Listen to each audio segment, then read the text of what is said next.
Vou comentar um pouco das viés superiores, tá? Uma revisãozinha bem básica e bem rápida sobre, tá? Então aqui, a gente tem um corte de cunho sagital, certo? Então, beleza. Eu vou começar sobre as narinas. Então, nas narinas, né, a gente tem aqui a cartilagem nasal, que é composta pelas asas, né, asas maiores, asas menores e tudo mais. E aqui a gente tem o vestíbulo nasal, que é esse aqui, certo? E a cavidade nasal, certo? Ótimo. Na cavidade nasal a gente vai ter alguns pelos, algumas vibríceas e tudo mais, né? A função de umidificar, de filtrar o ar que entra por aqui, correto? Prosseguindo, nós encontramos algumas regiões, algumas ósseas, outras mais cartilaginosas, como por exemplo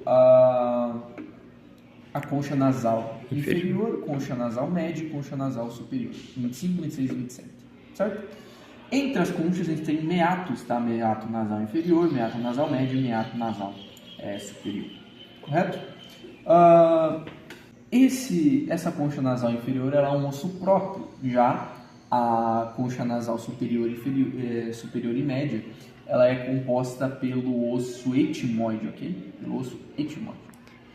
Ainda aqui, posterior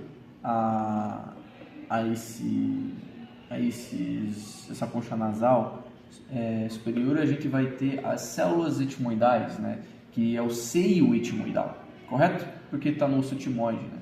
Que vai ser drenado para essa região aqui do meato nasal superior, certo?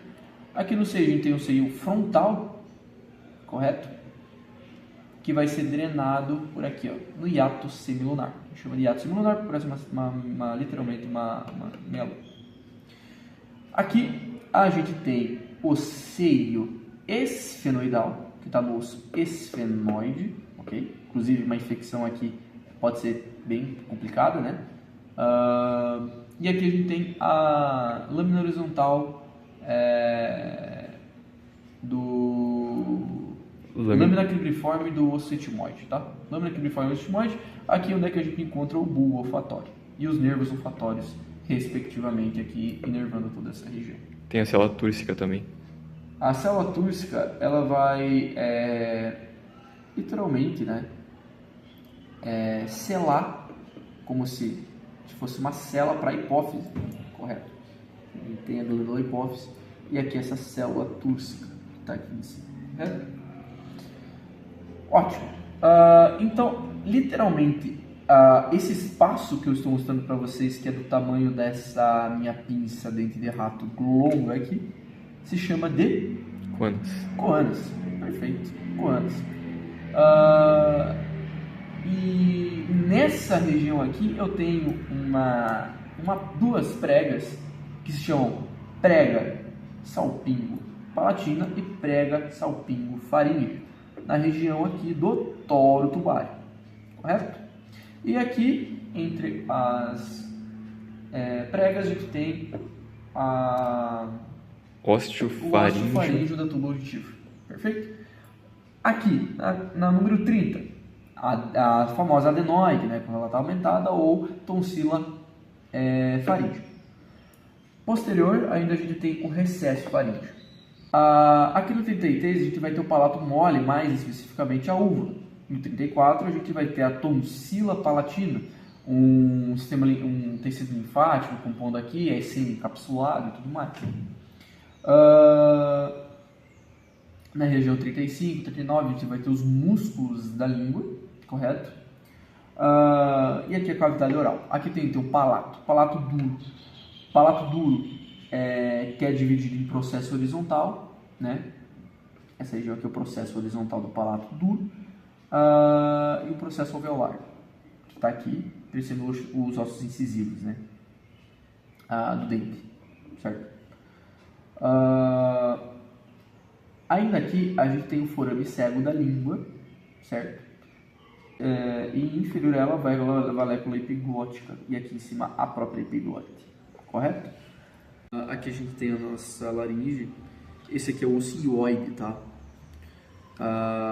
O ocioide é sustentado por músculos e ligamentos, tipo, por exemplo, o ligamento estiloide, né, que vai se ligar até aqui na mandíbula, tá? Até aqui, que é segurado por cartilagens, né? Ele não tem, ele é solto, como pode dizer, então ele é móvel, tá? E aqui a gente tem a nossa epiglote, correto? Nossa epiglote aqui. Bom, essa região aqui é chamada de cartilagem tireoide e essa de cartilagem cricoide. Existe uma membrana da tireoide até a ocioide que se chama de membrana tireoide. Analogamente, a gente tem uma membrana que vai da cricoide até a tireoide e chama membrana cricotireoide. E bem no meio a gente tem o ligamento cricotireoide médio, certo? Então, eu vou mostrar aqui, né? Tá aqui, silicones, enfim. Na traqueia ainda a gente tem a cartilagem corniculada, né? A cartilagem aritenoide e o ligamento vocal. Aqui. E também tem os músculos, né? E os processos vocais, certo?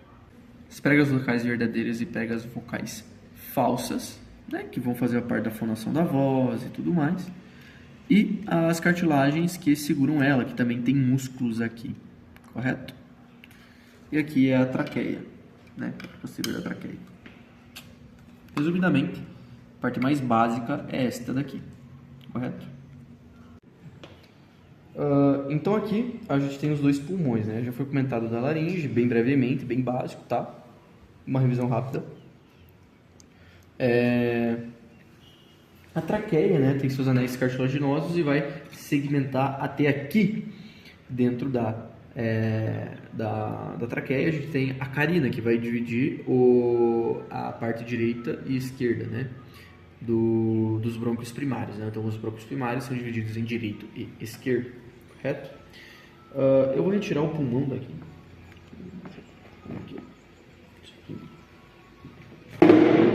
Foi-se o pulmão. Ó, isso aqui dá fuma pode, gente. Pode tirar inteiro, não tem problema. Tira o coração. Tira tudo. Aí dá pra ver a Karina também, ó. Aqui. Tá, eu não consegui arrancar esse cara daqui, velho. Tá horrível de tirar isso aqui.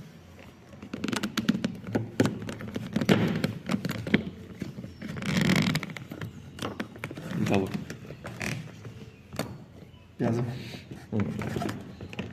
Foda-se, vai ficar assim. Bom, então aqui a gente tem a nossa traqueia e a carina está aqui embaixo. Ela vai dividir nos brônquios primários direito e esquerdo, certo? A gente chama de brônquios primários, tá? Que vão dividir em direito e esquerdo, e os secundários a gente chama também de lobares, tá? Então, os lobares, eles, por exemplo, aqui é o esquerdo, né? Então os lobares vão ter o inferior, o médio e o superior, tá? E depois os terciários, que são esses segmentares aqui, ó, que cada um vai dar origem a dois, tá? Que são essas diversas cores. Por que vai ser segmentar? Porque, cara, cada corzinha é um segmento diferente do pulmão. Correto? Perfeito. Uma coisa muito importante, né? A aorta aqui vai partir de alguns ramos da aorta e as artérias bronquiais, que vão partir daqui, vão irrigar o parênquima pulmonar. Certo? E as veias bronquiais, elas vão drenar do parênquima pulmonar para as veias ázigo e hemiázigo, tá? Só um basicão. Perfeito. Basicamente, a estrutura dos brônquios, daí vai vir os bronquíolos, né? Os bronquíolos condutores, os bronquíolos terminais, respiratórios, ductos alveolares, saco-alveolares e os alvéolos assim só, ok? Aqui nesse pulmão não vai dar para ver muito bem, mas nesse aqui do lado vai ser perfeito. Então, a gente passa para os nossos pulmões. Os pulmões, eles têm margens, certo? O que são as margens? São as partes onde eles encostam, certo? Aqui eu tenho o ápice do pulmão, a base do pulmão, correto? O ápice do pulmão é chamado de ápice porque é literalmente na sua ponta, onde você tem a cúpula pleural, tá? Já vou comentar da pleura, que é muito importante. Essa parte mais lateral, aqui, e posterior também, é chamada de face ou margem costal, porque está em contato com as costelas. a parte da base é a diafragmática. E aqui é a margem mediastinal, porque está em contato com o mediastino. Sendo assim, a gente apresenta recessos. Recessos são nada mais, nada menos do que espaços virtuais que podem se tornar potenciais. Ou seja, a gente tem recessos mediastinais aqui, que vão fazer com que quando os pulmões expandam, eles possam expandir um pouco para o lado, e recessos diafragmáticos aqui, ó, que vão fazer com que o pulmão expanda para baixo. E são essas cavidades aqui, ó, onde você tem o músculo diafragma. Então ele pode empurrar um pouco dessas vísceras para baixo, certo? Fala do hilo aqui. Do hilo. Sim. O hilo pulmonar, então, a gente chama de hilo porque é um conjunto de entrada e saída de artérias e outros vasos. Aqui a gente tem o ligamento pulmonar, tá? Que é simplesmente um conglomerado de pleura parietal e visceral aqui, tá? Revestindo essa parte, que vai sustentar o pulmão também, tá? Sustentar os pulmões ligados ao mediastino. E aqui a gente tem as veias, tá? Pulmonares, artérias pulmonares, brônquios, como aqui o direito é o superior e inferior, e aqui os ductos linfáticos. Na verdade a gente chama eles de traqueobronquiais, né? Ou tem também os pulmonares, enfim, né? Toda a parte disso. Aqui a inervação, que se dá pelo plexo pulmonar, e as artérias e veias bronquiais, que são esses pontinhos menores aqui, certo? Continuando, então, é necessário falar sobre as fissuras. Exato, as fissuras. Então aqui, não, fissuras é horrível. Acho que esse aqui é o melhor que tem pra ver. É melhor, né? Bom, aqui, ó, do ladinho dá pra ver melhor aqui. O pulmão esquerdo só tem é uma fissura oblíqua, certo? O pulmão direito, ele tem duas fissuras, uma horizontal e uma oblíqua. Aqui você tem uma língula e essa parte aqui é onde fica o coração, chamada também de que o coração aqui, ó, é a aranua do pericárdio, e aqui você tem a incisura cardíaca e aqui a sua língula, certo? Então, basicamente é isso. E cada cor é um segmento, tá? Por isso que a gente chama de bronquíolos segmentares, né? Cada bronquíolo vai para um lugar diferente, certo? Então, o que vai revestir os pulmões vai ser uma coisa chamada de pleura. A pleura pode ser dividida em parietal e visceral, e entre essas pleuras a gente chama de cavidade pleural. O que reveste os pulmões diretamente é a pleura visceral. E o que reveste a cavidade torácica aqui é a pleura parietal. A cavidade pleural é muito importante porque o líquido pleural que está ali dentro ele vai lubrificar as pleuras para que não haja atrito entre elas, certo? Para que não haja atrito, facilitando o deslizamento dos pulmões na hora da inspiração e expiração. Quem regula a quantidade desse líquido é o sistema linfático. Inclusive, se tiver algum bloqueio, algum problema que envolva o sistema linfático, ocorre derrame pleural, tá? Que é muito importante e significante. Qualquer furo, qualquer perfuração na pleura visceral ou parietal principalmente, vai acontecer um pneumotórax, entrada de ar, pode também entrada de sangue, entrada de água, literalmente, que é o hidropneumotórax, enfim. Que tudo vai colabar o pulmão, dificultando sua expiração. É isso. Ápice da língua, corpo da língua, base da língua. O forame cego é essa parte aqui, ou também encontrada aqui, ó, nessa peça. E ela surge quando surge também a glândula tireoide. Ela vai descer e quando ela desce, né, por origem urinária vai ficar essa cavidade próxima. Palato mole. Aqui. Lembrando que não tem nada que separe a úvula do palato mole, né? Úvula. Aqui. Palato mole é essa parte aqui que não tem osso. E a úvula é essa pontinha aqui. Orofaringe. Parte oral aqui da faringe. Laringofaringe. Vai aqui de baixo até essa ponta aqui da epiglote. Agora da mandíbula. Processo coronoide. Esse aqui. Isso aí. Processo condilar. Esse aqui. Ramo da mandíbula. Essa parte aqui, ó. Corpo da mandíbula. Na verdade, ele faz toda essa volta aqui, né? Esse aqui inteiro é o corpo da mandíbula. Mas se eu pegar essa parte aqui, ó, né, tem o corpo direito e o corpo esquerdo. Mas se pegar essa parte, tem outras estruturas. Vai falando, vamos ver se elas aparecem. Tubérculo mentual. Esse aqui no meio é o mento, aqui. E os tubérculos mentual são essas proeminências, não sei se dá pra ver aqui, ó.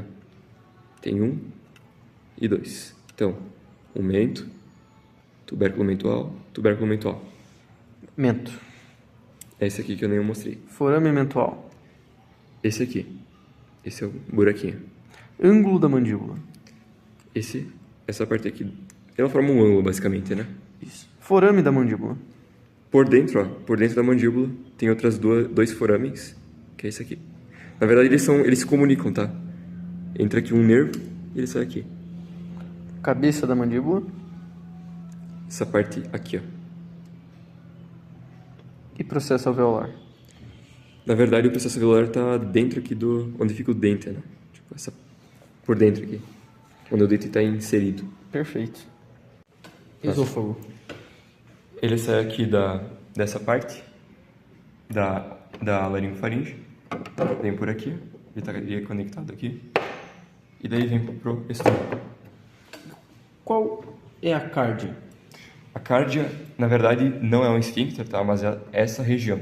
Lembrando que o esfíncter, ele é um esfíncter esofágico inferior, tá? Não tem o esfíncter cárdico, mas essa região aqui do estômago. Essa abertura aqui. O fundo. O fundo, na verdade, ele não fica aqui, tá? Ele vai ficar aqui em cima. Essa região aqui é o fundo do estômago. E o corpo? O corpo é toda essa parte.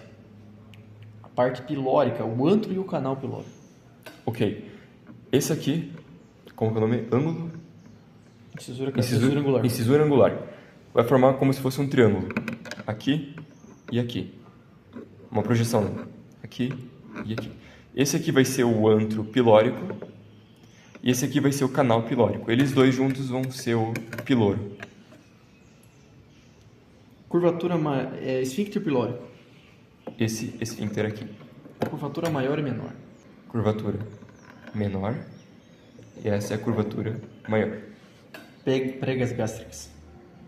São esses músculos aqui dentro do estômago. Esfíncter esofágico inferior.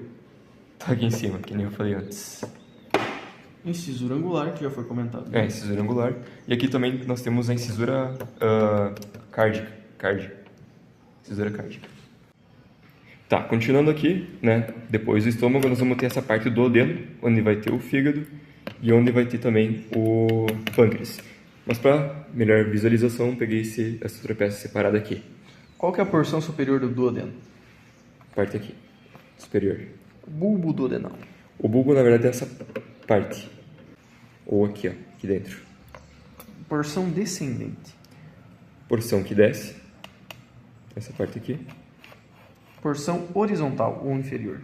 Aqui, inferior. Porção ascendente. Que sobe, aqui. Pregas circulares. As pregas circulares são esses músculos aqui, ó, que ficam dentro do duodeno. Flexura duodeno-jejunal ou ângulo de Treitz. Tá, as flexuras, não vai dar pra mostrar aqui, são todas essas dobras aqui. Então, uma flexura duodeno-jejunal é a flexura que fica entre o duodeno e o jejúnio. O ducto hepático direito, que vem no fígado. Ducto hepático esquerdo. E o ducto hepático comum? Esse aqui, ele é comum tanto ao esquerdo quanto ao direito. E o ducto cístico? Esse aqui. E o ducto colédoco? Esse aqui, os dois juntos. E o ducto pancreático principal? Todo esse aqui até aqui. Ele vem por baixo daí. E a ampola hepatopancreática? A ampola hepatopancreática é essa partezinha aqui, onde desemboca tanto o ducto colédoco quanto o ducto principal pancreático. Essa parte aqui. E a papila duodenal maior e a papila duodenal menor? Tá aqui, ó. A maior, também chamada de esfíncter de Oddi, e a menor. Duto pancreático acessório.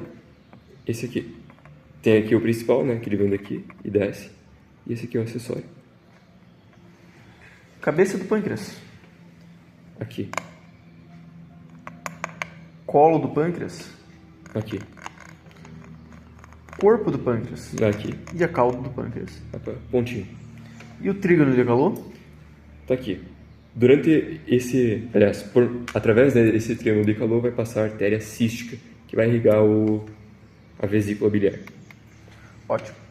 Agora vamos pro intestino grosso. Esse aqui de fora? Isso. Qual que é o cólon ascendente? O cólon ascendente, ele vai sair daqui, de baixo, ele vai subir. O transverso. Aqui. E o cólon descendente? Aqui. E o cólon sigmoide? Vai ser esse sigma, esse em formato de S, que ele vai entrar no canal anal. Flexura cólica direita. Aqui. E a esquerda? Essa aqui também é chamada de flexura hepática, cólica hepática. E aqui, espleno hepática, cólica esplênica, né? Isso. Reto e o canal anal? O reto, que ele é reto, o canal anal. E aqui o ânus, né, obviamente. E agora o lobos hepáticos. O que divide o lobo hepático direito do lobo hepático esquerdo? Esse aqui é o ligamento falciforme.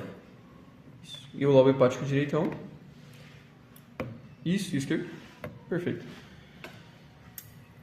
Válvula iliocecal.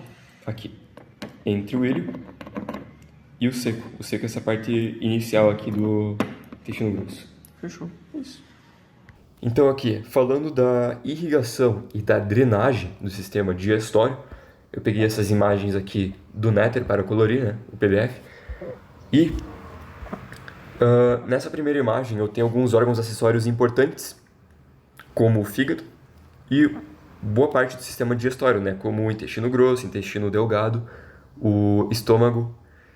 Eu tenho aqui o baço também, que não faz parte do sistema digestório, mas é importante falar dele, e o duodeno aqui. Tá, tudo isso, né, vai desembocar na veia cava inferior, que está um pouquinho aqui em cima do fígado. Se eu focar nessa parte aqui, né, do sistema digestório, eu vou ver que sai do meu fígado uma veia muito importante, essa aqui, ó, que no caso, representada aqui pelo número 1, né, é a veia porta do fígado ou hepática. Essa veia porta hepática, né, antes dessa ramificação aqui, eu já vou falar das duas ramificações, né, ela vai irrigar o estômago, tanto pela veia gástrica esquerda, irrigar não, desculpa, ela vai drenar, né, a parte do estômago, tanto pela veia gástrica esquerda, quanto pela veia gástrica direita. As veias gástricas, né? É importante lembrar disso. Achei legal também falar, né, das veias esofágicas, que vão drenar o esôfago, e as veias para-umbilicais, que elas vão ficar aqui, né, no ligamento circular, perto aqui do umbigo, né? Ok, como eu falei antes, a minha veia porta hepática, ela vai ser ramificada em 2 ramos. Esse e esse. Eu vou começar por esse aqui na horizontal. Esse ramo, como vocês podem ver, vai drenar o baço, que está representado aqui pelo número 3. Essa veia, é muito importante você lembrar que ela é a veia esplênica.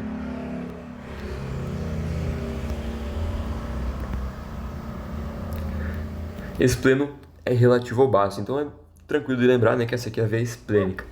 Ainda falando da veia esplênica, como vocês podem ver, antes dela chegar, né, do baço até a veia porta, ela tem uma ramificação, né? Ela vem também por baixo, né? Esse ramo aqui da veia. O nome desse ramo é a veia mesentérica inferior, ok? Vou escrever aqui, ó. Veia mesentérica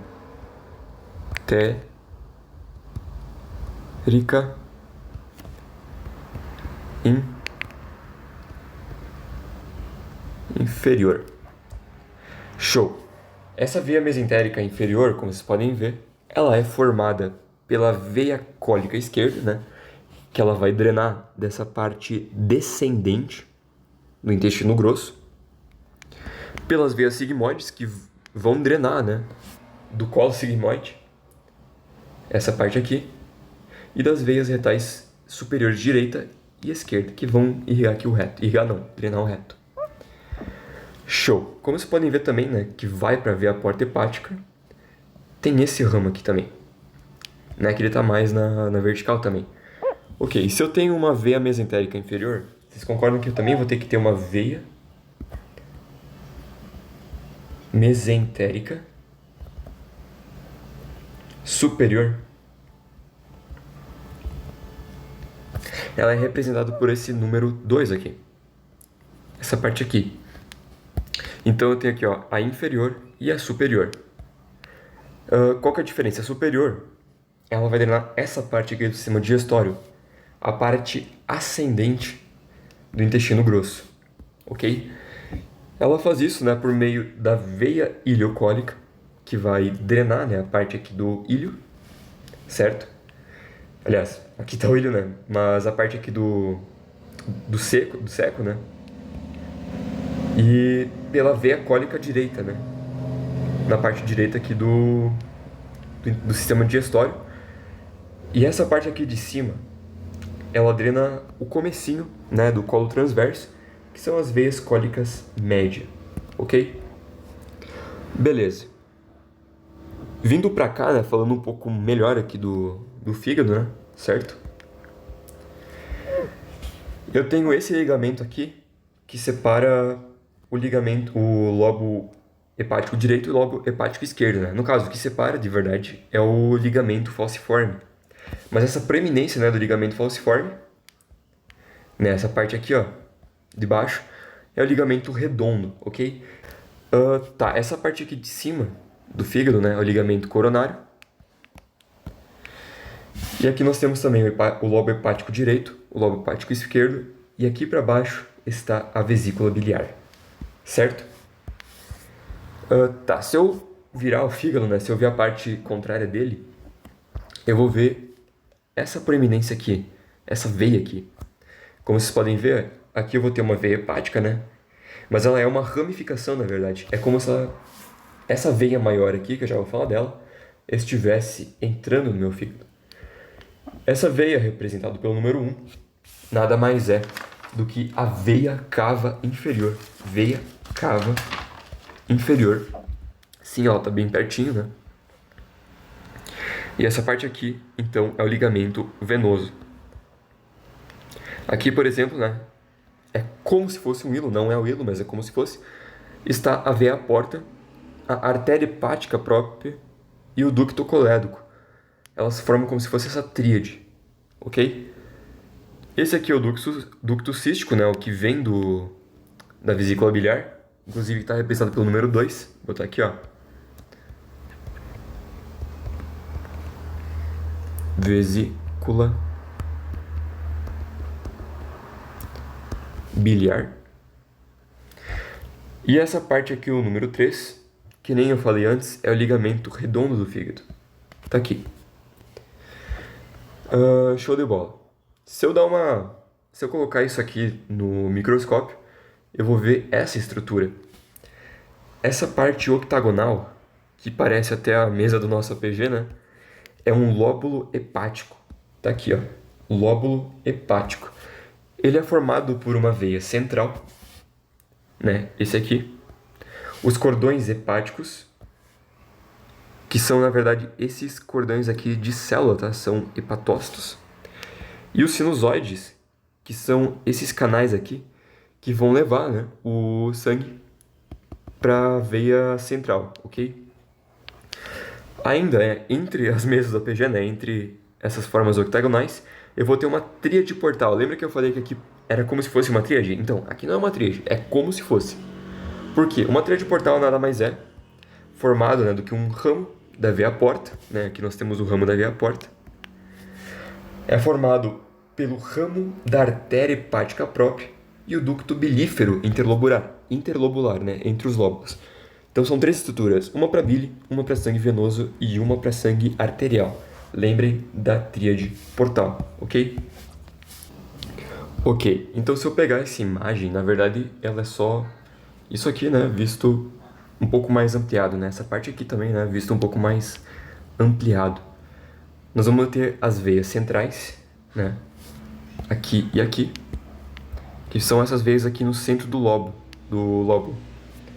Nós vamos ter as veias sublobulares, né, que elas vão conectar a veia que drena, né, os lóbulos, né, as veias centrais.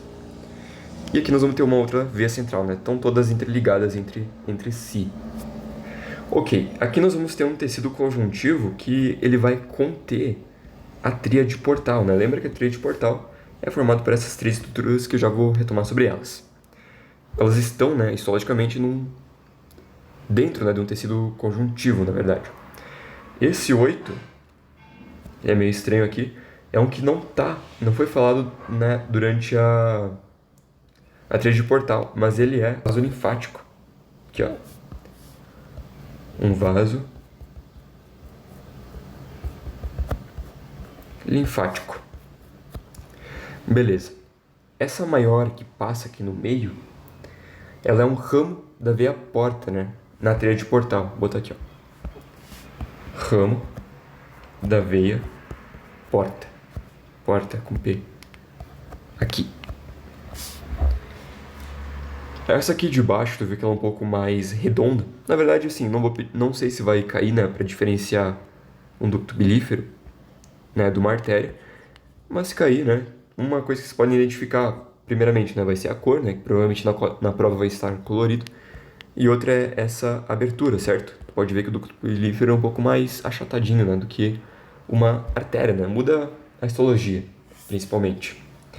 Tá, que nem eu falei, né, o 6 vai ser o ducto bilífero.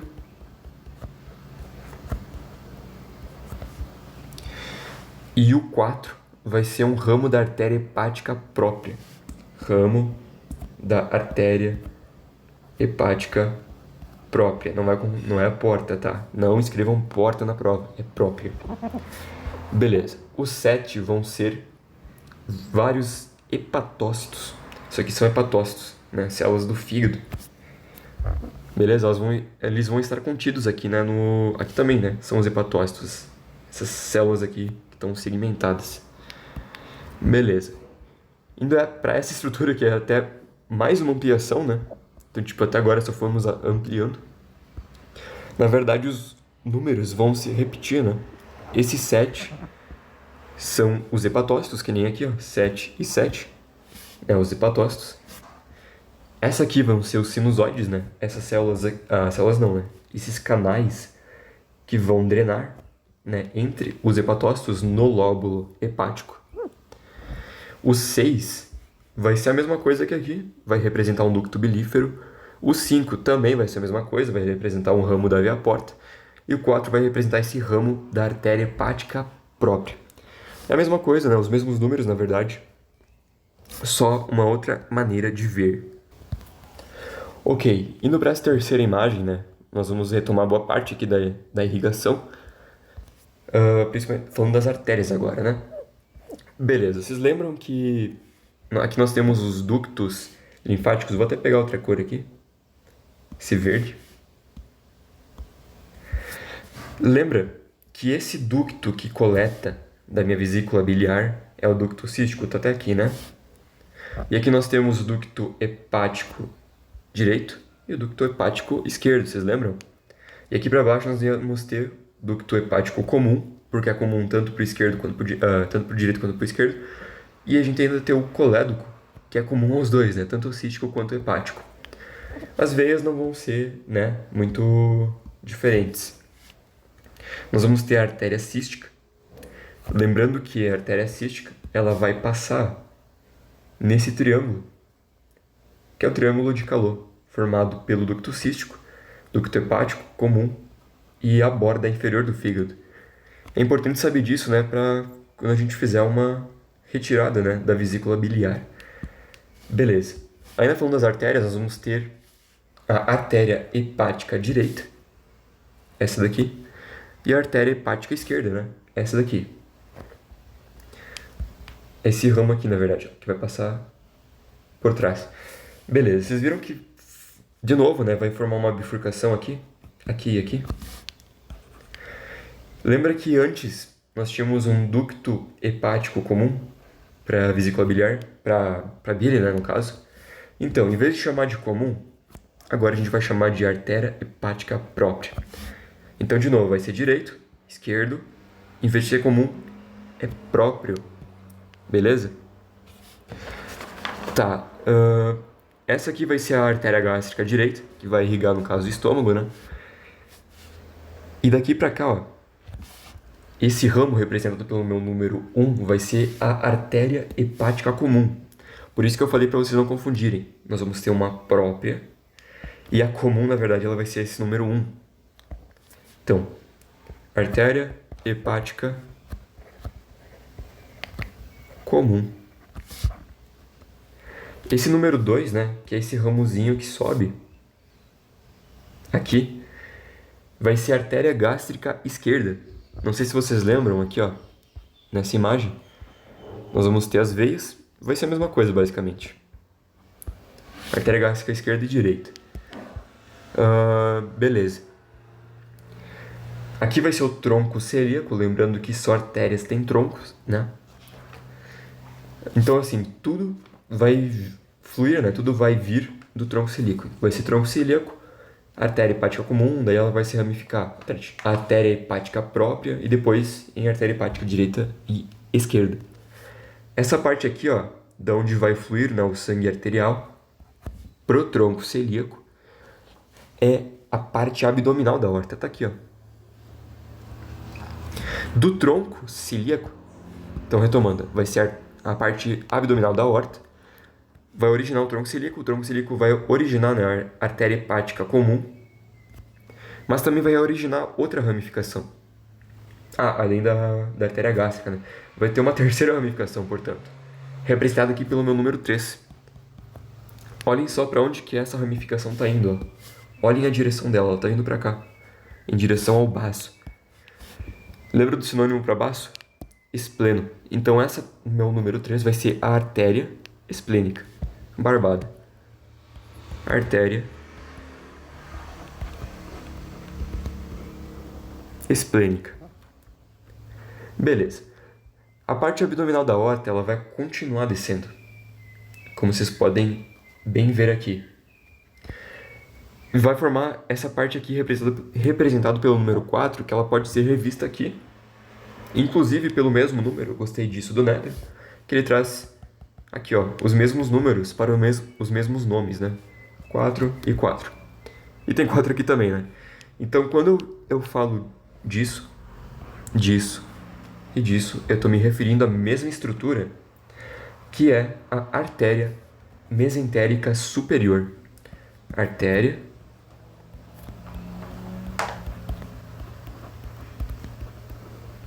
mesentérica superior. Beleza. Continuando, né? Como vocês podem ver aqui, vou seguir para essa imagem aqui. A minha artéria mesentérica superior, ela vai descer e ela vai irrigar a parte ascendente do meu intestino grosso. Assim como ela vai irrigar também o jejuno e o ilho, né? Vocês podem ver aqui. Então, assim, as artérias jejunal e ilhal são duas, tá? Tem a artéria jejunal e tem a artéria ilhal. Vão irrigar, respectivamente, o jejuno e o ilho, ok? Né, do lado esquerdo do corpo. Ao lado esquerdo aqui, né, da minha artéria mesentérica superior. E ao lado direito, como vocês podem ver aqui, vai ter duas ramificações, representadas pelo número 7 e pelo número 6. O meu número 7 é a artéria iliocólica. Ela vai irrigar o ilho também, né, junto com a parte esquerda aqui, né, da via mesentérica superior. Vocês podem ver que ela faz essa curva, né? Ela faz essa curvinha aqui. Então o ilho ele é irrigado por ambos os lados da artéria mesentérica superior. Sendo que um deles, né, que é o número 7, é a artéria iliocólica. Vou até escrever aqui. Artéria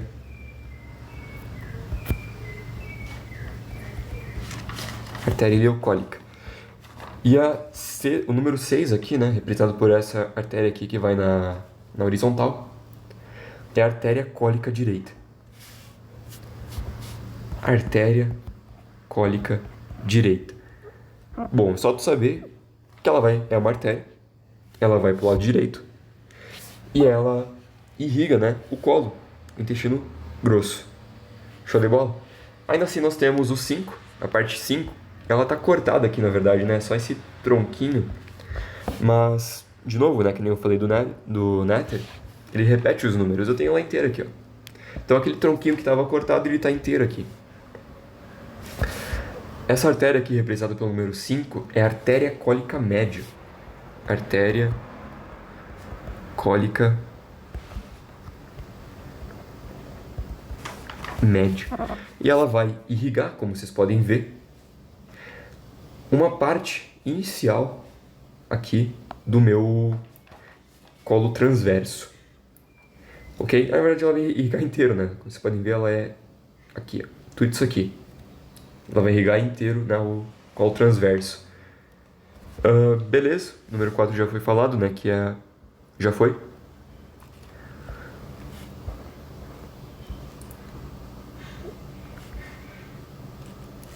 Tá. Nessa parte, como vocês podem ver, né, isso aqui ainda é a parte descendente da aorta, né? Ela vai ter esse tronco, né? Esse tronco não, né? Essa ramificação que é a artéria mesentérica inferior, ok? Então lembrem-se, nós sempre vamos ter uma superior e uma inferior. Vocês podem ver até que ela se assemelha muito às veias.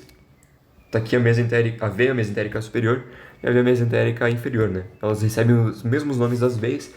Ainda bem, né? Vai ser muito mais fácil assim de lembrar, portanto.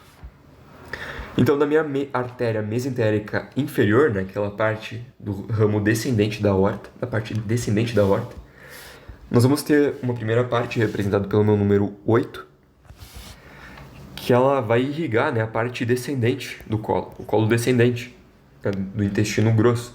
Essa número 8, ela vai receber... Bom, só pensa assim, ela é uma artéria, então começa assim, artéria, ela vai irrigar a partir do meu colo, né, do colo, então artéria cólica, no meu lado esquerdo, né? Esse aqui é o lado direito, aqui é o lado esquerdo.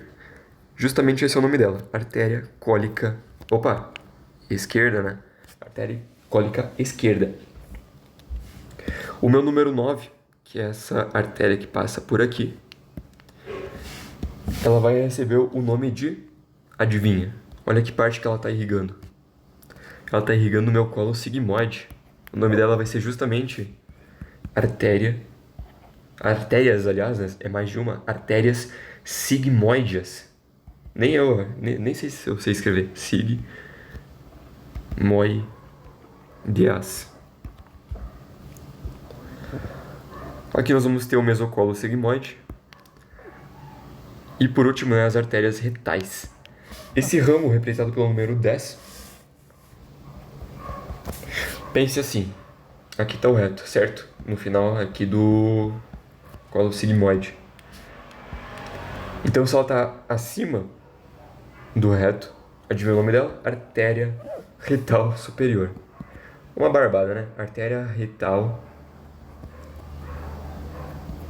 superior. Show de bola. Então, com isso, a gente completa aqui todas as nossas imagens, né? Falando da drenagem e da irrigação.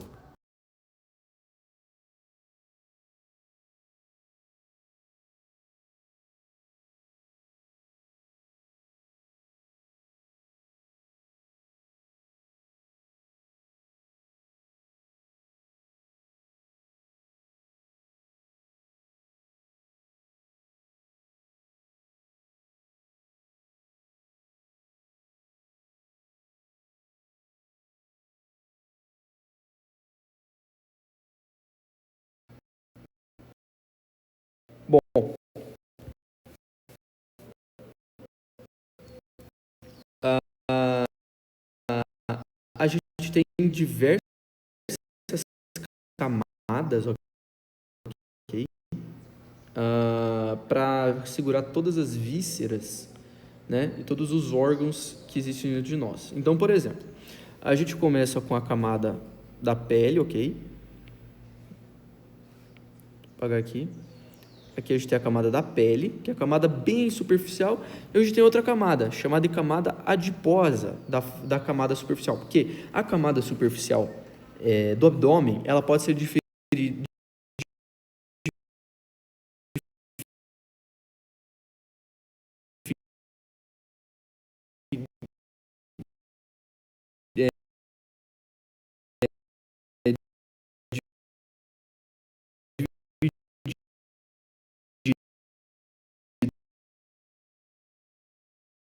em camada adiposa e camada membranosa, também chamada de Camper ou de Scarpa, né? As duas camadas, né? A gente chama de fáscias, né? Porque são tecidos que revestem, né? Essa parte, certo? Então, isso significa dizer que a pele é o mais superficial, aí depois a gente tem uma camada, né? Adiposa, que a gente também pode chamar de tela subcutânea, né? Então, eu até posso escrever aqui, né? Diminuir um pouco aqui. De tela subcutânea. E agora a gente tem a camada membranosa da face superficial. Aqui não dá para ver muito bem, mas ela literalmente fica abaixo da fáscia de Camper, chamada de fáscia de Scarpa, e essa fáscia de Scarpa não tem qualquer gordura, ou até pode ter, mas é muito pouca, certo?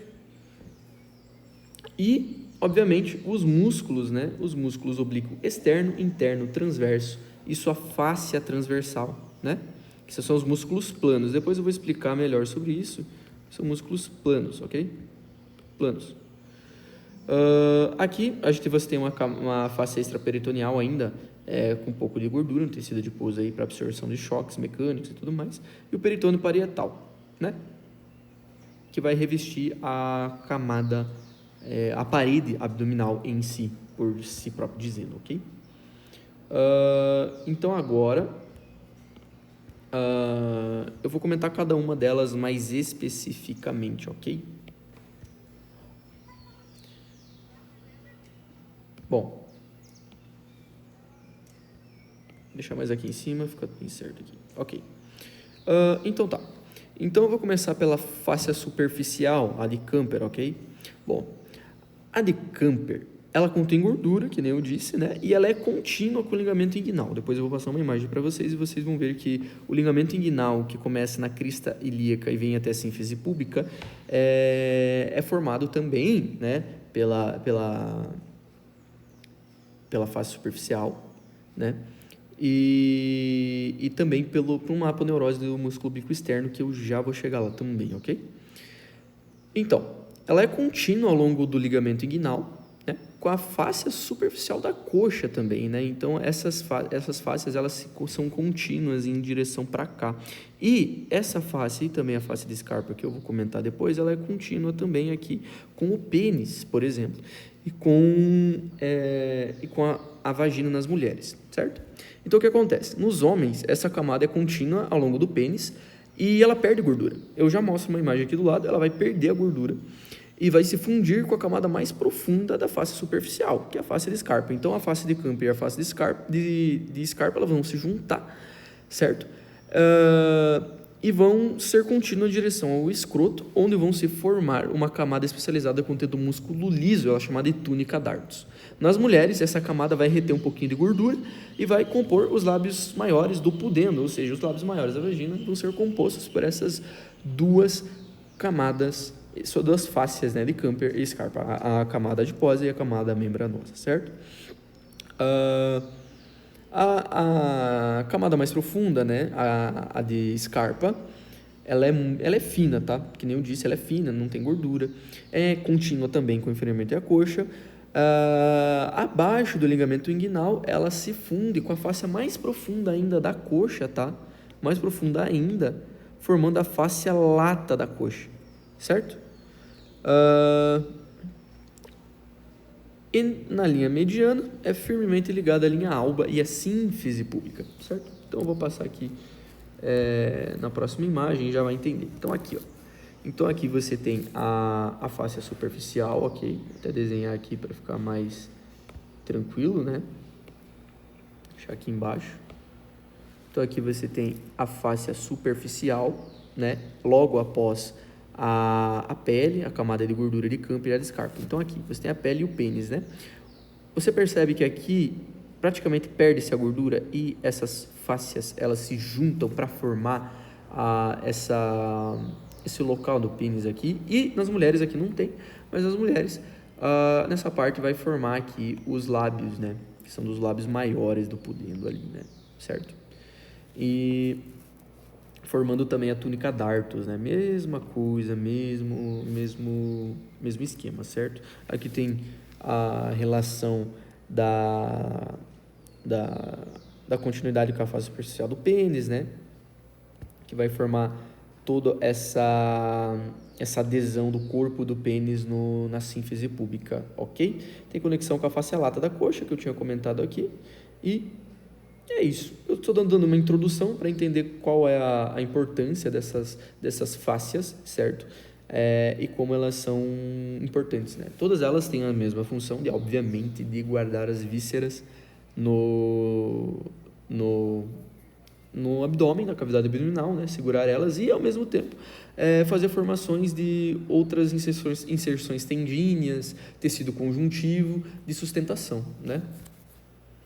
Então aqui eu começo falando já dos músculos. Então vamos começar falando do músculo oblíquo externo. O músculo oblíquo externo não vai dar para ver aqui, mas o músculo oblíquo externo ele é considerado um músculo plano, ok? Então eles começam posterolateralmente, então eles começam aqui e lateral, né? Posterolateral, ou seja, né? Tem uma curvinha aqui. Posterolateralmente. O músculo oblíquo externo ele vai ter uma inserção na 5ª e 12ª costela, ok? Nas faces externas dela. Eu tenho uma outra imagem, eu já mostro também para ficar bem mais claro isso, mas ela vai ter essa inserção, essa origem, perdão, é a origem dela, né? Então a origem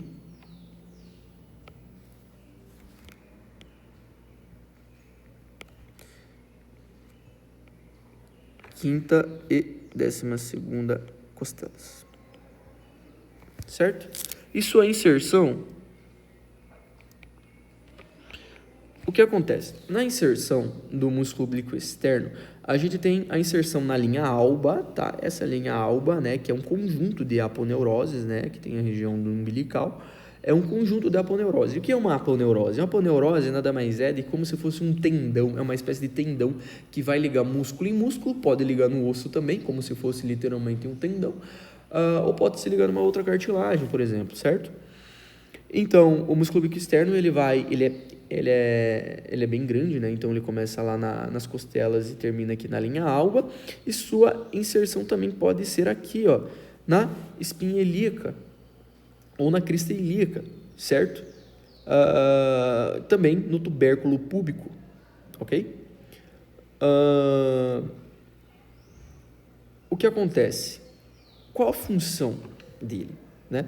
A função do oblíquo externo nada mais é do que, além de segurar as vísceras na cavidade abdominal, fazer a flexão do tronco, né? Ou seja, você inclina o tronco para frente e, ao mesmo tempo, você fazer uma torção de tronco, ou seja, você pega teu ombro e vai o ombro direito na direção da perna esquerda.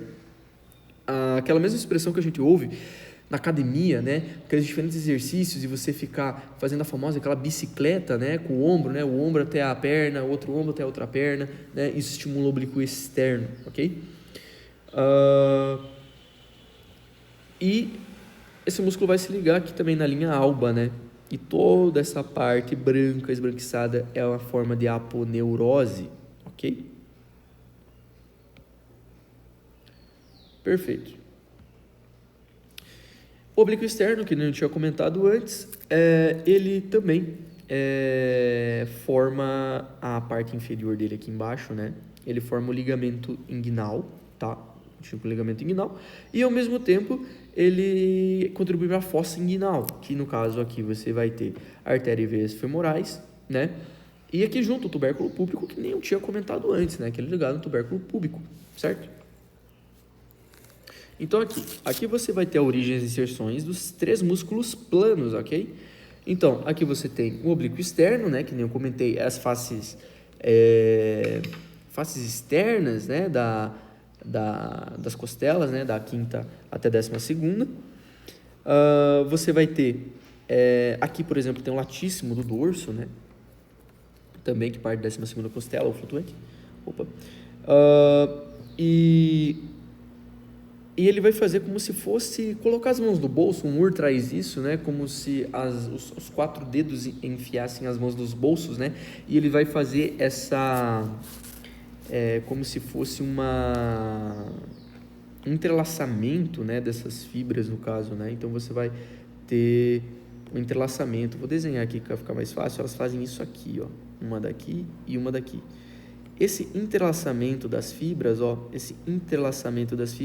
faz com que fique tudo mais firme, né? Fique tudo mais forte, de modo que essas vísceras não saiam, literalmente formando uma hérnia, né? A gente chama de hérnia, né? Quando tem uma esvisceração, por exemplo. Então aqui eu tenho o músculo oblíquo externo. Agora, o oblíquo interno. O oblíquo interno ele vai ter quase as mesmas funções do externo, né? Que é segurar as vísceras na cavidade abdominal, e além disso ele vai flexionar o tronco, tá?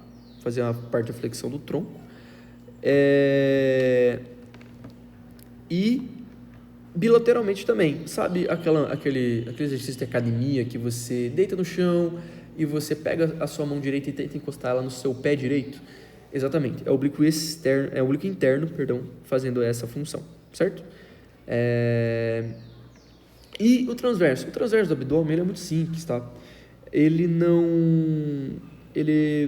simplesmente vai ter a função de segurar as vísceras, assim, sabe? Também fazer a parte da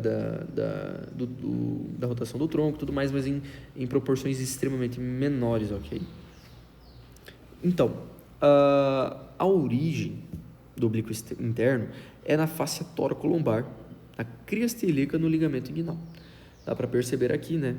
A partir do 2, inclusive, né? A partir da crista ilíaca, certo? Do ligamento inguinal, que está no 1, e da face torocolombar, que não dá para ver aqui, ok? Outra coisa, a sua inserção ele é nas 12ª costelas. Dá até para ver no A aqui, certo? E a partir do A e outro B aqui em cima são as aponeuroses dele, tá? Aqui o A, aqui o 2, aqui o 1. Você vê que é bem parecido com o oblíquo interno, né? E aqui o 3, a face torocolombar, ok? Então aqui está um resumo, né, da sua origem, a sua inserção, a inervação e a sua função, ok? Eu dei uma resumida antes, mas é basicamente isso, né?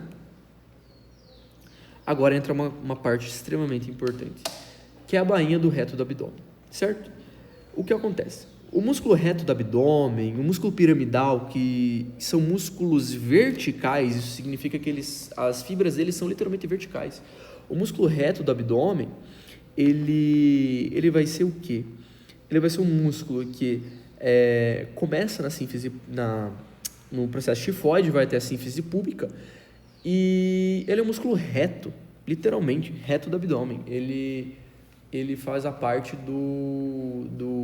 da flexão do tronco, né? Aqueles famosos abdominais e tudo mais. E aqui a gente está falando da bainha do abdômen. O que isso significa? O que é uma bainha do abdômen? A gente tem que entender que é o seguinte: os músculos transversais, certo?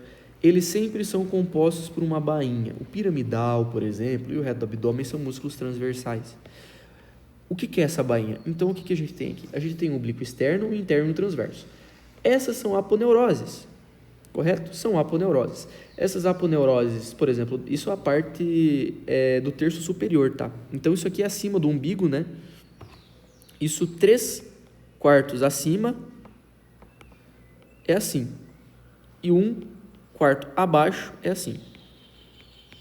Normalmente é abaixo do umbigo, tá? É mais ou menos desse modo. E o que significa isso?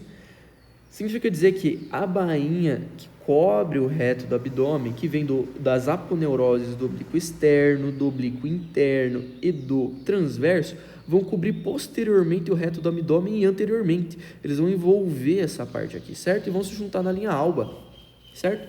Aqui, na parte superior do umbigo, é muito mais denso, mais firme, né? Que assegurado essas vísceras, que os músculos são muito mais fortes, por assim dizer. Essas fibras são também bem mais fortes. E ainda embaixo tem as fáscias transversal e ainda o peritônio parietal, correto? Já abaixo do umbigo, o que a gente tem, certo? A gente tem o oblíquo externo, o interno e o transverso do abdômen, porém, eles não vão passar por trás, certo? Eles vão passar anteriormente, eles vão passar na frente, se ligando até a linha alba, deixando um espaço aqui em potencial, normalmente coberto pela fáscia transversal, pelo peritônio parietal, correto? Eu vou mostrar uma imagem mais específica dos músculos aqui, certo? Então aqui você tem os músculos da parede abdominal e o mais importante, olha como é que é o músculo reto abdominal. E a gente chama essas partes aqui, ó, de intersecções tendíneas, tá?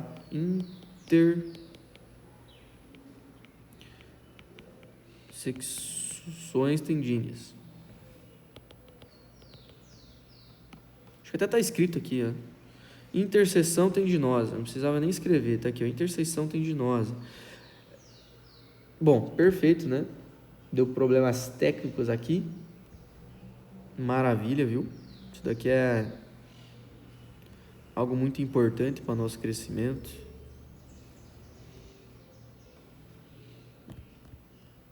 Você corta essa parte, tá? Pelo amor de Deus. Corta essa parte. Relaxa.